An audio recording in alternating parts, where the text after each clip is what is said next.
everybody, it's Mike Jeffers, Chicago Jazz Magazine, ChicagoJazz.com. We are here at the 41st Annual Chicago Jazz Festival in Millennium Park. We're sitting down with vocalist Libby York. I'm glad she's in town right now, and I'm glad you could make it down here because you have a couple of special shows coming up really fast. So I wanted to sit down with you, and we can talk about all the different things you have coming up in the fall. You always have a lot of creative projects happening. You're in Florida, you're in New York, you're all over the country, sometimes in Paris, but you're going to be... Well, yeah, I know. Well, it's a, it's a good problem to have, right? But September 17th, you're going to be at Winters Jazz Club, 465 North McClurg Court in Chicago.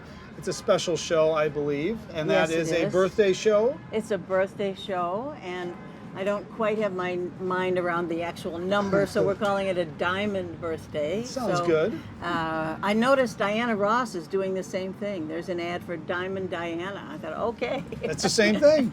Done deal. Yeah, wonderful band with me, and special guest Paul Marinaro, so it'll be really fun. Yeah, I mean, and outside of Paul even, I mean, you have a piano player you've been playing with for many years, Jeremy Kahn. Yep. I mean, world-class piano player, but then you also have Patrick Mulcahy. Yep. And John Deitemeyer. Yeah. I mean, that's interesting group, right? Well, I mean, that group's going to be swinging, that's for sure. That's then for you sure. add Paul into it. My question is that you're going to sing tunes with the trio and everything, and then you're going to bring Paul up. Are you doing duets with Paul? We are doing duets. Yes, we are. No kidding. So I'm not telling which ones because we don't know yet, but we will be doing some duets, so it'll be really fun. Well, so that's going to be September 17th at Winters, and of course all the information's at wintersjazzclub.com. So that's all the information. Of course, LibbyYork.com. Right. But then you're also going to do a little residency here in Chicago too at Marie's Pizza up on Lawrence Avenue, 4127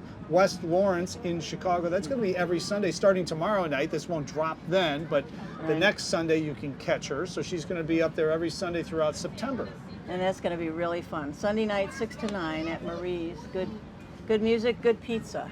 Who's playing? I mean, you're probably mixing and matching maybe some piano players, unless it's the same one. But is it you and a piano player, bass player? Piano and bass tomorrow, which will be done by the time this airs. But it's Kevin O'Connell on piano, he's dynamite, and Stuart Miller on bass. And the rest of the Sundays will be Tommy Muehlner on piano and Rob Kassinger on bass. Wonderful bass. That would be great. Yeah. And you've played with Tom for many years too. Yeah. So I mean, it's almost like 6 degrees of separation with Tom Muehlner because like half the people I've interviewed are doing a gig with Tom Muehlner somewhere in town. He works a lot. Man, oh man. For good reason, All right, so that's all happening, but then you have some cool shows coming up in the fall too, and you spend some time here in Chicago, you spend some time in Florida, but then you also make your way to New York. Yeah. And so why don't we talk a little bit about some of the performances you have coming up? Mesro, my favorite, I can't say my favorite club, but I love this little club on West 10th Street in the West Village, and it'll be my 4th appearance there on October 29th with Michael Kanan on piano and Neil Miner on bass, so looking forward to that. Oh, that'll be fun, yeah. Yeah, and then I've got another new one down in Florida, Delray Beach, the Arts Garage, which is a wonderful venue I've never played before, so that's November 22nd. And you spend a lot of time down in Key West, right? Yep. You have a place down in Key West, and there's a lot of jazz happening throughout the winter down there, so you're always popping in and then picking up gigs and things like that down there, I have right? a gig once a month at the Gardens Hotel, which is a beautiful spot, and I'll be back and forth to New York a little bit too. So why don't we talk a little bit about that? What's the historical place? Is it Truman's house? Who's it's the Truman Little White House. Little White where House, Harry that's Truman spent his winters, and he loved to fish, and we do concerts right in the living room there at the Little White House. It was really fun. Yeah. I mean, there's a lot of transplanted people down in Florida from Chicago, from New York, so That's that whole scene in the winter probably really really is up in, a lot of East Coasters. Yeah. And really people from all over California, Europe, more and more people from Europe are there, so that's fun, So what was your last release? Because I can't keep track. You have so many releases. I'm overdue for a new one. I'm ready to go with a new one, and I'm hoping it'll happen this year. But the last one was called Memoir. That's right, yep. With John DiMartino on piano and Russell Malone on guitar and Warren Vacher on cornet.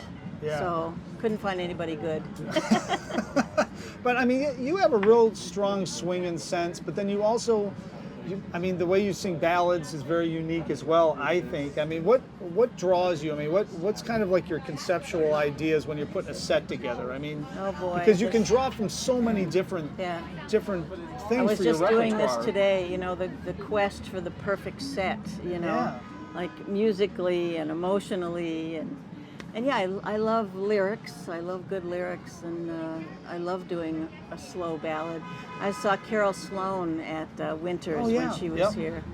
She could keep a slow ballad going like nobody else I've ever heard. That's inspiring. I think singing a ballad, though, you tell me, I mean, as a drummer, it's completely different for me, but I mean, singing a ballad, there's an art to it because it can be beautiful and you can tell the story.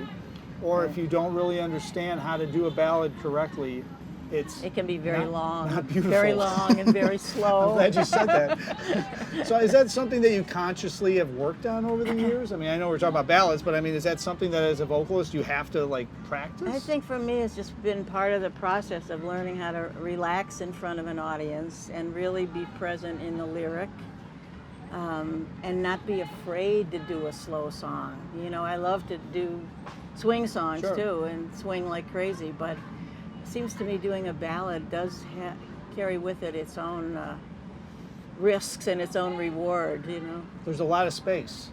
A lot of space, yeah. Being willing to allow the space is a good process to learn, I think. I also think that, I mean, you play with a lot of different people, but then you also play with some of the same people, like Jeremy's one of them, especially Right. piano player-wise. How important is it for a vocalist to be able to work with the same piano player, at least consistently or semi-consistently, so that Right. when you sit down, they know, you know what's happening? Right.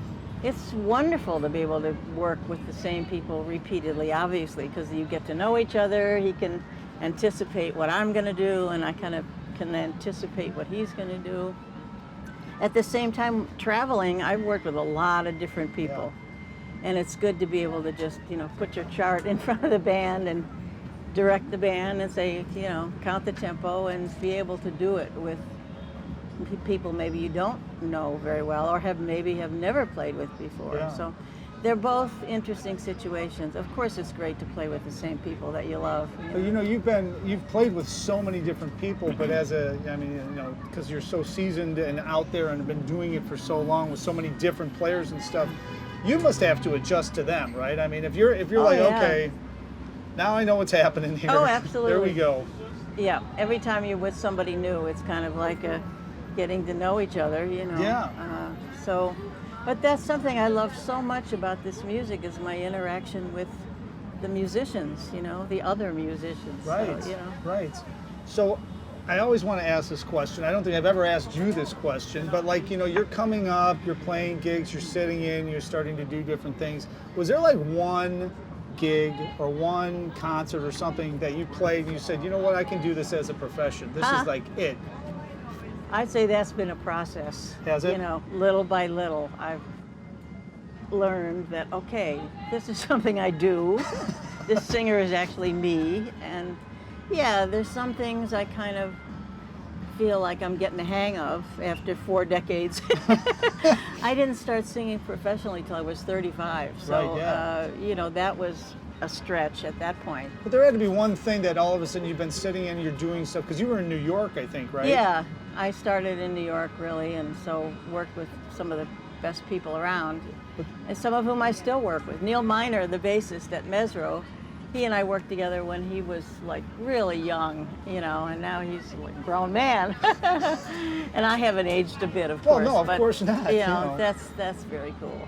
Well, you know, in New York, especially when you were coming up and doing that, there was a lot of jazz happening constantly. I Oh, think, yeah. throughout the entire city. I mean, there's still a lot There happening still in is, New York, but not compared to what it used to be. I think in a lot of the little hole-in-the-wall spots that you'd find this top shelf guy and that guy and everybody Yeah, well, you else. still kind of do, but probably not as many spots as there Right. used to be. Yeah. But you still have a connection to New York. What is it? I mean, you're here in Chicago, you're in Florida, but I mean, you still have that connection to New York that you always go back to New York sometime throughout the year to do some concerts or Yeah. something. Well, I guess kind of coming up there, I don't know. I met a lot of people who are still there, and it's definitely a different vibe. You know, we could talk forever the difference Right, between New yeah. York and Chicago, but Chicago is my hometown, so I love it dearly, and I also love being in New York, you know. Well, you have the ability, because you've been in New York, been in Chicago, that you can get gigs in all those different places. Yeah, right? if my agent, who is me,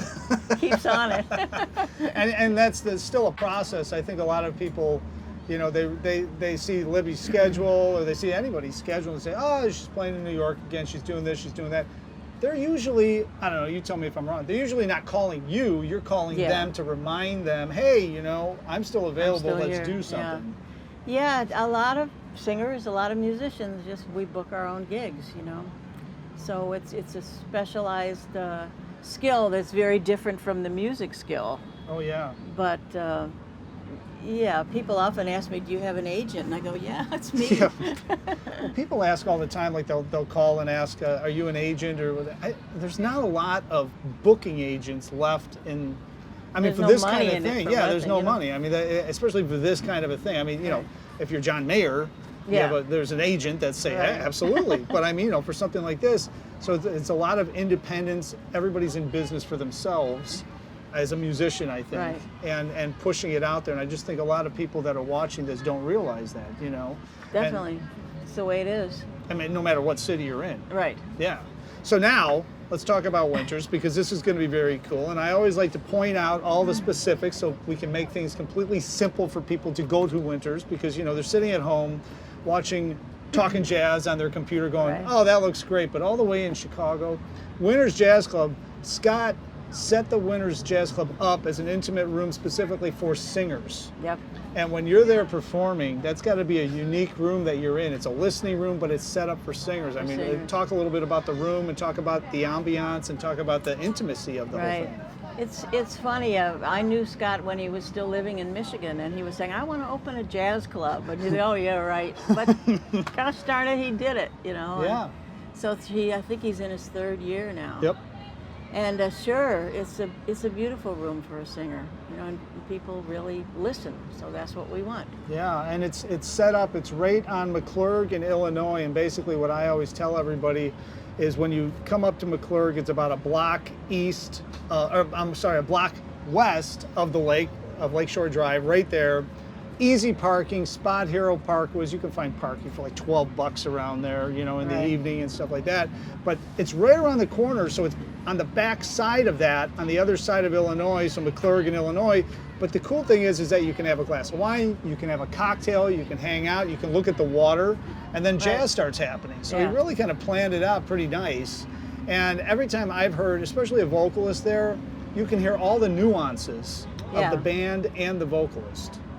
And the last time I played there, they had a wonderful new sound person whose name I should know, but she just did a great job. And, you know, that's what you want. Yeah, no, absolutely. So September 17th, Winters Jazz Club, 465 North McClurg Court.